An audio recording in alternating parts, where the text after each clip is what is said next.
At para naman sa ating pabaong pabaon sa pagpanaw ni Pope Francis, marami siyang iniwang alaala. Balikan natin ang mga unforgettable moments ng Santo Papa. Narin ang paghuhugas at paghalik niya sa paa ng mga bilanggo. Ang Santo Papa matapang din humawak sa tigre at nakipag-usap kay Spider-Man. Game din ang Santo Papa na mag-spin ng bola sa kanyang mga daliri. Pinayagan din ni Pope Francis ang acrobat performance sa isa niyang misa.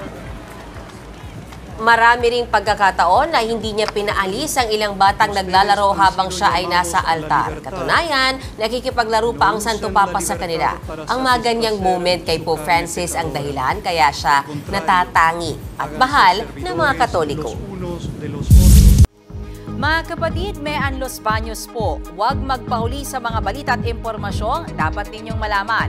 Para sa mas malawak na balitaan at diskusyon, mag-follow at mag-subscribe sa social media pages ng News 5.